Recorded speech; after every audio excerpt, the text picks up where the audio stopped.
Welcome to The Stream. I'm Josh Rushing in for Femi OK, and you're in The Stream. Today, Zimbabwe's last presidential election ended in allegations of fraud. As citizens head to the poll again, will the vote be free and fair?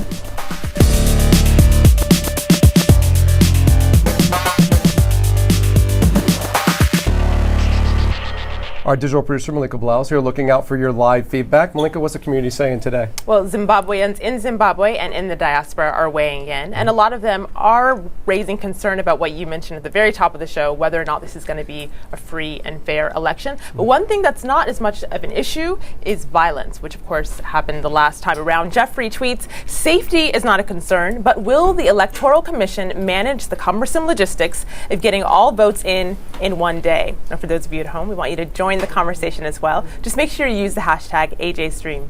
Thanks, Malika. Joining us on set is Gary Kai Chingu, a contributing writer for the Herald in Zimbabwe, also a student at Harvard here in the U.S. and a supporter of President Robert Mugabe's ZANU-PF party. Gary, thanks for joining us. All right, good to be here. All right, are you following us on Instagram? If you're not, you're missing all our cool pictures. You should go to instagram.com/stream. And you know what? Send us some of your pictures. It could actually wind up as the stream image of the week.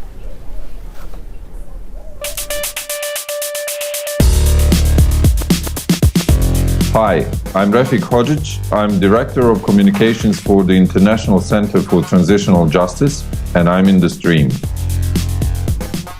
Zimbabwe goes to the polls next Wednesday for the first time since 2008, when allegations of fraud led to street clashes and a government crackdown. Now, in one corner stands the country's longtime leader, President Robert Mugabe. He's held the top spot for 33 years, which makes him one of the longest-serving leaders in the world. He's promised peaceful elections. On the other side is current Prime Minister Morgan Tsvangirai. He's organized a coalition of opposition parties around him, but many say that has more to do with their dislike of Mugabe than their support of Tsvangirai. He says Mugabe's already rigged the vote. But the people have concerns that go beyond the election outcome. The country's unemployment rate hovers above 70% and utility costs outpace incomes. The country's currency has become so inflated, it's no longer used. So can Zimbabwe have a free and fair election, and will it make a difference for the people either way? Joining us on Skype is Ralph Black, the U.S. representative for Morgan Tsvangirai and the Movement for Democratic Change, or MDC party. In our Google Plus Hangout, we have Nigel Mugamu in Harare. Nigel is the founder and moderator of the 263 Chat, a weekly Twitter chat taking on politics and social issues in the country. And Betty McConey is a renowned Zimbabwe poet, gender activist, and founder of the Girl Child Network. All right, welcome everyone. Let's start with Gary Kai. So Mugabe has been ruling for 30-something years now. He's running for election again. The country rates near the bottom in the world when it comes to corruption, when it comes to its economy. Why does he deserve another 4 years as president? Well, it's interesting on the issue of unemployment that you mentioned before. Zimbabwe's unemployment rate has been the subject of a lot of mischaracterization by Western media. A lot of people are saying it hovers at around 70%, when in actual fact the reality is that Zimbabwe has one of the best unemployment rates in Southern Africa. Just last month, Zimbabwe's finance minister and also member of the MDC said that our unemployment rate is 9%. This figure was also confirmed by Zimbabwe's Central Statistics Agency. They confirmed again that it's 9%. So also in terms of... How can these numbers be so radically different? Well, I think the gap is largely politics. So the Western media have their agenda. They want to tar and feather President Yeah, but they're not Mugabe pulling numbers out of the air that are 8 times more than what it actually is. It's true. You're talking not the difference between 9% and 12%. Yeah. We're talking 9% and 70%. That's true. And from a statistical basis, the 9% figure comes from the fact that a lot of the people in Zimbabwe are economically active but wouldn't reflect in the normal unemployment figures. So for instance, you have small community farmers that don't reflect. You have cross-border merchants, you have people selling juice cards, you have hairdressers, you have all sorts of people that consider themselves to be entrepreneurs or economically active, but of course with the narrow definition that the West tends to use and the IMF and the World Bank. That doesn't seem to be particularly unique to Zimbabwe. But this difference between those percentages does seem to be particularly unique to Zimbabwe. I mean, every country has people selling fruit alongside the road, and the activities you describe. Yeah, I think the other issue that has to be considered is the fact that Zimbabwe has undergone illegal economic sanctions since the year 2000. So it's forced a lot of the workforce out of the private sector, and they've had to become entrepreneurs in their own right. So again, unemployment officially around the year 2000 wasn't too bad. Okay, one more question to you, and I got to move on to my other guests, but I want to get to why do you think Mugabe deserves another term? Well, I think if we look at all the opinion polls, it shows that the majority of the people are backing President Mugabe. Freedom House has come out with an opinion poll showing President Mugabe is ahead by 7 points. Afrobarometer has also come out with an opinion poll showing he's ahead by, I think, 2 or 3 points. And I think the main reason is that he has an indigenization policy which can really carry the country forward. It's an economic policy that sets aside 50% of the shares in any given corporation for indigenous black Zimbabweans, and 10% of those shares go directly to local communities such that they can build roads and schools and clinics, and another 15% of those shares go towards employees. So I think Zimbabweans are beginning to realize that on the economic front, President Mugabe has the best policies to push the country forward. So Ralph, do you agree with that? Does President Mugabe have the best policies to push the country forward? No.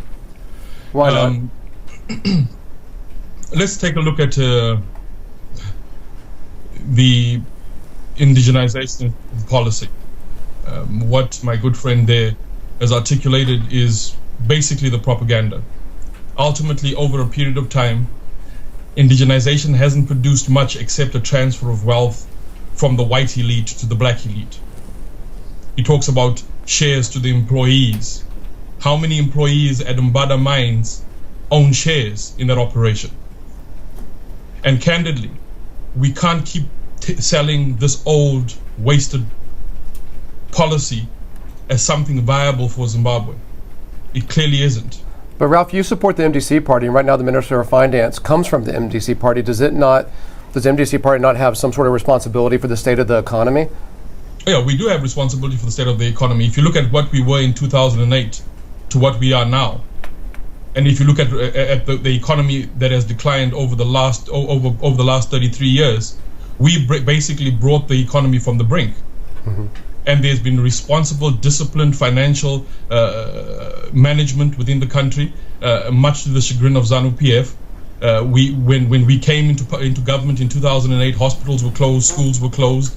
The Zimbabwean dollar, the proud Zimbabwean dollar, was wasted, was rubbish. People's pensions were bankrupted, people lost jobs, and what we see is a stabilization of the economy. But going forward, we, as the MDC, say we can achieve more. And so the plan you see from the MDC is a plan that looks to the future, a plan that gives hope, a plan that gives the Zimbabweans a chance to participate in the governance of their country. What we see from ZANU-PF is a policy that looks backward. I mean, take a look at President Mugabe's campaign speeches over the last week or so. He waxes hot in history. He tells us about a liberation struggle that we don't have a dispute over, but he won't discuss his track record in government. The headlines from his first campaign was Mugabe threatens to come out of SADC, again promoting isolationism. This is something that we as the MDC government disavow. We're looking forward. We want to move the country forward, and we believe that Zimbabwe is worth more and can achieve more under an MDC government than it would under ZANU-PF. Well, we're hearing from both sides on our show here, and I'm seeing the same thing in our conversation online. Edmund on Twitter says, I think Mugabe should be allowed to rule until he finally dies. He's the best leader Africa has right now. On the other hand, Shihu says, what Mugabe couldn't get done in over 30 years can never be done in the last years of his rule. This is going to come crashing down. Betty, I want you to come in and weigh in on the middle here. With this tweet, Upeño says, the issues faced by voters in Zim election are not the same as those faced by politicians. So break it down for us, Betty. What are the actual policy difference between the two? I think this has been just bickering by patriarchy, males who have dominated our country for so long, wasted opportunities, forgot the ideals of, the liberation struggle. It's a matter of them listening to people. And people include vulnerable women, women who are crossing the borders and are getting raped in South Africa. We have got so many rape victims who were trying to be economically empowered. And then we are looking at children who, a lost generation of young people who never went to school for the past 10 years. No teachers, schools are still in dilapidated, forms. So what I'm trying to say here is it's not one or two people who are Zimbabweans. Zimbabwe has got 13 million people, some of whom are not even known, some of them who will never exist because we do not know where they are, places that we cannot reach. I'm so ashamed by what male rule has done. I know colonial rule, but with male rule, it forgot basic things, even for little girls, like sanitary pads. You see children using sticks to imitate tamboons. You see churches marrying little girls who are as young as 10 years. So the ideals that, heroes like Tongogara fought for are not what people are doing at the moment. I'm not a partisan myself. I'm here as a social activist who reads what people are saying in my inbox via social media. I'm also an activist who worked on the ground, and the same things we brought to politicians, like protection of children, like protection of women, because once you kill the female race, you also kill the whole country. So there is no balance of power here. We are 52% population in Zimbabwe, but we do not even occupy more than 25% of policy makers in parliament. Something wrong. Betty, I totally take your point, but given the two candidates that you seem to have, which do you lean towards, or is there a difference between the two in your vision? I must be fair and say I will strictly not take a side at this juncture because of my social standing. But what I want to say, I have recommendations for both of them, and you can actually weigh to see my own opinion. I think for President Robert Mugabe, it was going to be very dignified if he was going at some stage like to let power go to a woman like Joyce Mujuru. She should be the one who is being mentored to run the country at the moment. And I'm thinking 33 years is enough even to be in a country that you were born, that is yours, that you love, to still tell the story. So 33 years is enough, that's what I can say. And then when I come to President Tsvangirai, I have no qualms about whatever political policies he has, but he wronged quite a number of women. The affairs that took place, I don't seem to hear his gender equality, policies coming out clear. He might need to work out very, very fast on that. Nigel, I want to ask you, because you're actually in Harare right now. Last time there was violence on the street. There were government crackdowns with the last election. Is there concern or tension in the city as we get closer to this election? Not as much as last time. I don't think violence is going to be an issue at this election. I think for me personally, I still haven't made up my mind who I'm voting for. So I must say that now. And the real issue here is no one seems to be speaking my language. When I say my language, I'm simply saying the bread and butter issues of life, in Zimbabwe. I'm not hearing people say things like, if I look at the top three focuses of most people in this country, so I'm looking at health, education, and job creation. I'm not really hearing a lot of that. I'm not really hearing a lot of tangible, this is how I'm going to employ you. This is how we're going to create more jobs. I live in the suburbs in Harare. I'm privileged enough to have the internet that I have, that I'm using to talk to you guys. So I'm not the average Zimbabwean, and I know that. But here I am standing, so I'm actually not standing, I'm actually sitting down in my home, and I don't have running water right now. So the local MP was asked on radio. There was a $50,000 constituency development fund. Each MP got $50,000 to use in their constituency. Some people can't account for it, some people can. He was asked a direct question, what did you do with your 50 grand? And to my knowledge, he didn't answer the question, and in fact, he got really upset. So I'm sitting here and saying, I don't have running water. If I have water, I have water that comes maybe once a week. If I don't get water that week, I actually have to go buy water. So for someone like me, tell me how you're going to fix the water problem. Tell me how you're going to fix the local schools in the area. Tell me how you're going to fix the infrastructure. Talk to me in my language. I don't want to hear... I'm not Nigel, let me ask you about corruption. Do you have much of a problem corruption personally living there? Like, do you run into it? Do you see corruption? Yeah, you see it every day. In what forms? Tell me. The cops stop. Well, for example, the cops stop you. Your car maybe your car's not roadworthy, and to get out of it, the police are quite willing to. That happens all the time.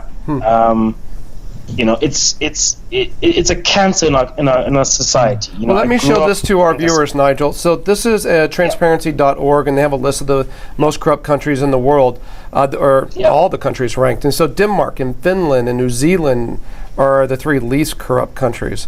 So you kind of scroll down this list, and you go past France and Botswana and Bhutan, and you keep scrolling, you're past Jordan and Brazil and Sri Lanka, and you keep going, you pass Mongolia, Argentina, Egypt, you keep going.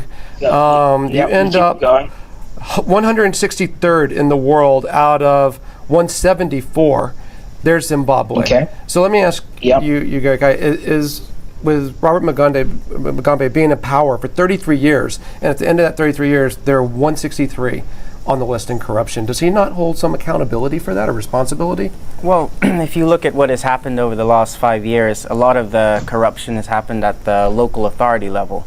Ever since the election in 2008, Morgan Tsvangirai's party has essentially won most of the local authority seats, and there's been scandal after scandal about local authority officers handing out plots of land to relatives and things like that. So certainly the corruption situation has gotten a lot worse in the last 5 years. But I'd like to push back on something my good friend Ralph mentioned before about the land reform program. Which Hold on, Ralph, we're going to come to you next. Which I think is crucial to really understanding Zimbabwe. The fact that President Mugabe in the year 2000 embarked on a land reform program that essentially took land from 4,000 white farmers and redistributed it to 400,000 landless blacks. And in fact, just this year alone, Zimbabwe has raked in $500 million in revenue from selling tobacco. And whereas previously that money went to just 4,000 people, it's now being shared with 70,000 blacks. And so we've seen a lot of academic studies that have come out in the last 2 years showing that only about 8% of people connected to the ruling party have actually benefited from this land reform program. So it's clearly benefited the masses, and this is exactly what President Mugabe wants to do with the rest of the economy. Ralph, can you respond to that? Yeah, I know you wanted to jump in here. Yeah, well, I think Garitai has been economical with the truth. The record of corruption existed long before 2008. Exactly. And yet we've never saw Mugabe over the 25 or 28 years sack an entire city council or sack an entire city councilmen because of corruption. He has given lip service to corruption. So to attribute Zimbabwe's state of Pella to 5 years in which we were digging it out of a ditch is absurd. So Robert Mugabe's track record is that of corruption. What we see, as Betty's talked about, the abuse of girl children, the dilapidation of the basic social structures, what Garikai has spoken about, the issue of bread and butter issues, how the water systems fell apart, is a product of a government that never cared for its people. And that didn't happen over the last 5 years. So what the MDC promises, what the MDC proposes, is contained in their document juice, and I'll tell Gary Kai to go and have a look at that very closely, and we can correspond offline regarding what it means in terms of bread and butter. But ultimately, infrastructural development will create jobs, and the MDC has committed to creating 1 million jobs in the first 5 years. Okay, we want to bring back investment, because ultimately the Look East policy has not worked. Robert Mugabe talks about indigenization, but his partners in the most productive and valuable industry are the Chinese and the Russians. Well, some of that infrastructure ideally would come in the form of internet, with internet penetration about 10% of the country, according to some figures. Nigel, of course, you have your pulse on those who are connected. I have a video comment here on the role of social media. I want you to have a listen and let me know what you think. As a Zimbabwean in the diaspora, a lot of the updates I'm getting about elections admittedly come from social media. But a big part of me is wondering how representative the opinions that are expressed on social media are of the majority of Zimbabweans who are mostly in Zimbabwe. So how good a gauge is social media, and what are people online telling you? Look, basic internet is still expensive for the common person. If we're going to argue $300 a month is the average salary in this country for a family of 4, so mom, dad, and 2 kids, the thought of going online the way that I do is something that they wouldn't do. People who are on Twitter and various other social media tools are not the average. They're not the average. We've got means. We've got internet at work. We've got internet at home. We can afford to juice up on our phones and get some airtime to get online. But not many. Not everyone's got that ability. Not everyone has the resources to buy a smartphone as well. So smartphones are still expensive. And for the majority of Zimbabweans who are online, a lot of them are also using this, their cell phones to get online. So it's not a. I wouldn't say that the people that are on social media represent Zimbabwe in its full. No. At 90 years old, do you think that Robert Mugabe is still fully in charge of the country, or is the military at this point? Oh, I certainly think that President Mugabe is in charge of the country. I mean, it's something we hear a lot in Western media, the fact that he's been in power for 33 years, he's 90 years of age. But in actual fact, in this country, in the States, 30 U.S. senators have served for far longer than President Mugabe. Some senators have served really for 40 years. Because no senator in the years. U.S. has power in the U.S. like Mugabe has power in Zimbabwe. I mean, they're part of a system of like 300 other people that have to vote and pass these things, where Mugabe has sole executive power. So sure. It's an ill comparison. Well, one could argue that a U.S. senator is every bit as powerful as, a president of a relatively small country. But I think what's more important than an individual's age, I think, is whether or not this person has been democratically elected consistently. Okay, wait, hold on a second, because I'm getting my error. We actually have to stop the show here. So I want you to go online, because this is going to get heated in the post show, I think. But what I want to tell you about tomorrow, we're going to talk about the new round of U.S.-led peace talks between Israel and the Palestinians. We're going to do a poll on our website. So go to our website and tell us, take the poll and tell us if you think that it's going to actually make a difference this time. And then tomorrow, I'm going to share the results with you, okay? Until then, I'll see you online.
Start with it.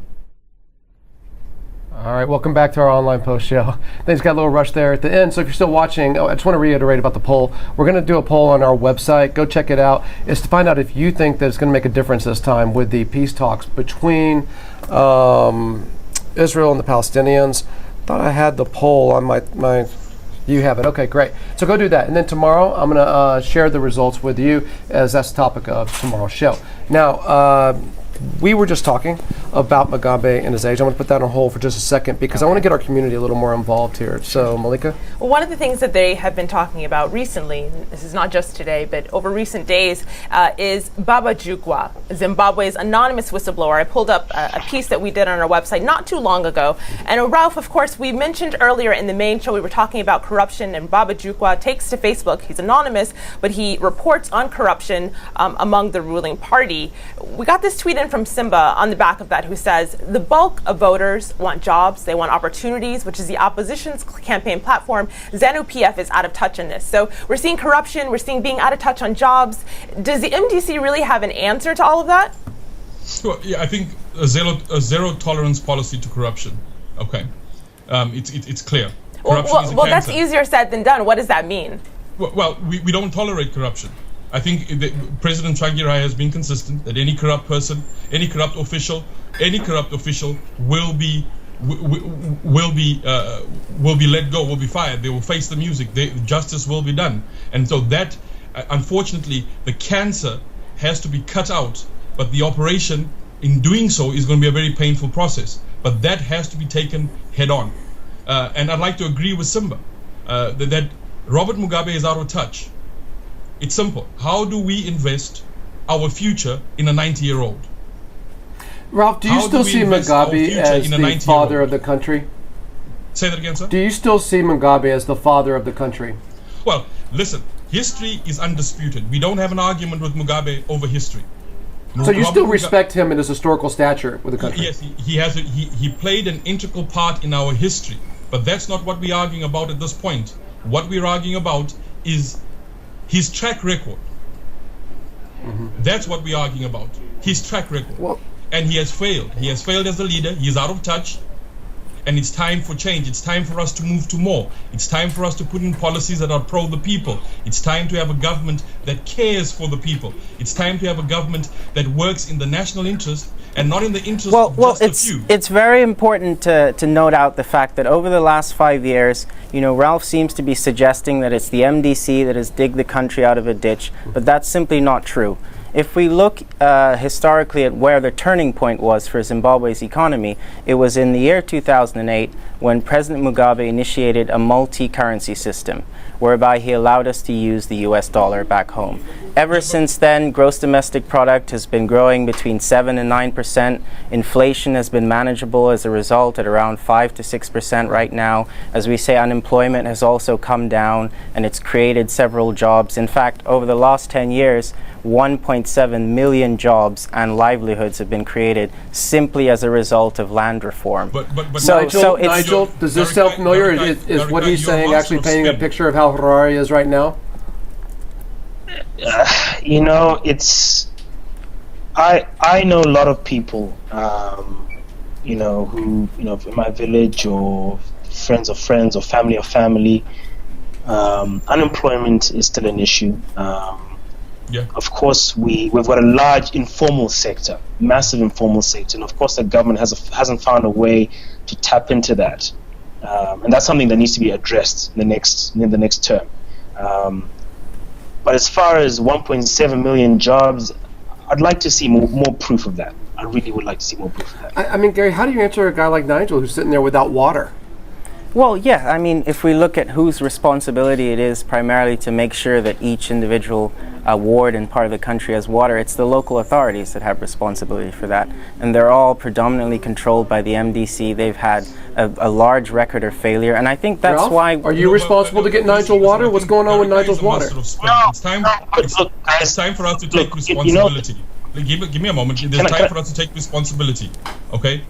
We came into power 5 years. We came and shared power, basically conferred legitimacy on Mugabe 5 years ago. But the previous 28 years, he was in charge. Now, we have worked tirelessly around the clock to ensure that we restore the basic services. But there is no trust for Robert Mugabe and ZANU-PF in the international community. This record, let's not behave that we woke up 5 years ago and Zimbabwe existed. Robert Mugabe has been in power since 1980. Ralph, do you think he'll turn over power if he loses the election? He has no choice. Do you think he could actually lose the election, though? Will it be a free and fair election? He will lose the election.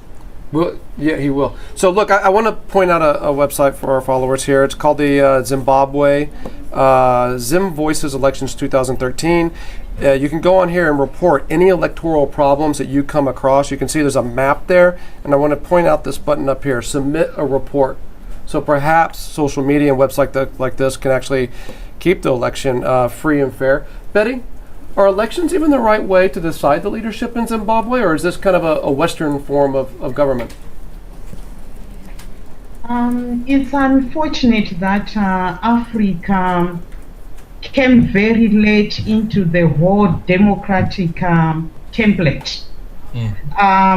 We are equating Zimbabwe to 1215 England when we had St. John, times when we had monarchies. In a monarchy, it's only the king who makes laws, who collects money. He is actually with what they call noblemen. So I think when we are talking about democracy in Africa, we had first to confront white rule. And then after finishing with white rule, now we are confronting each other. It's going to be very difficult for people who were facing one enemy now to realize that they are enemies to each other. So first of all, relations are sour because we have got ideals from those who came from the war and also ideals from those who want to move forward. So the political conflict is going to rag on.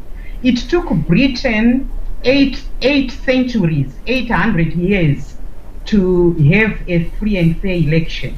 So you can imagine we are only 30 years. You mentioned free and fair, and that's exactly the wording that our community is picking up on. We started the show talking about how people are skeptical about it, but of course there are other people, as there always are, who say free and fair, that's not even the right usage. Garth on Facebook says the Zimbabwe poll will be fairer, quote unquote, than many elections that are accepted internationally. Whenever a man like Chavez or Mugabe wins, some people pretend they're all still dictators. But Nigel, there's one more here that I want to direct to you on Facebook. Even if it is free and fair, he says, losers will still complain. Mugabe must continue what he started. I hope his party wins the election, not the white man's puppet called Morgan. So there's this idea of being a puppet, an idea of Western influence. What is the average person's take on it? I think I want to quickly chip Go ahead, Betty. Say, Zimbabwe at the moment in 2013 has nothing whatsoever to do with the West. If we are to face each other, we are Zimbabweans in our country. We can make policies. Actually, we are the most educated nation. If today I'm to have every Zimbabwean seated on a table to say what is the way forward and there is political will to take it up, all this will just be well, we must not pretend. We must not pretend that Zimbabwe is governed by someone else. Well, Betty, hey, wait, I got about a minute left, Betty, and I got 2 more guys who want to comment. So make this really tight, and then I'm going to come to you, Ralph, next, after Gary. Yeah, I just wanted to disagree really quickly with Betty. The fact that Zimbabwe has been under illegal economic sanctions ever since the year 2000, that was the turning point and the reason why we had hyperinflation. And those sanctions are still in place today that are keeping a stranglehold on our economy. So it's not entirely accurate to say that we're completely divorced. Okay, Ralph, you've got about 20 seconds here, Ralph. Sorry, Garika, let me give you a brief history lesson. 20 seconds. Okay, we went to war in the DRC. That was not budgeted for. We had to print money for that. We gave the war veterans unbudgeted retirement packages. We had to print money for that. Now you studying economics or as is at Harvard, ask any of your professors. When you print money, what happens after a while? Inflationary pressure. The inflationary issues were not a part of sanctions. What you refer to sanctions are restrictive measures. basically a visa ban. So if you're telling me that Zimbabwe's economy declined because Robert Mugabe and 200 people could not travel to the United States or Britain or the European Union, I think you're belittling the intelligence of Zimbabweans. Well, that is entirely false. Actually, I have Ralph. to end it there, guys. This is the end of the show, and it's just getting really heated. So I tell you what, let's take this discussion online. Zim Elections is one of the hashtags, and we can continue it on Twitter. In the meantime, thank you, Gary, Ralph, Nigel, Betty. Thank you all for joining us. Tomorrow, can a new round of U.S.-led peace talks between Israel and the Palestinians produce a just and lasting agreement? Go to our website, do the poll, and tell us what you think about that question. And until then, well, we'll see you online.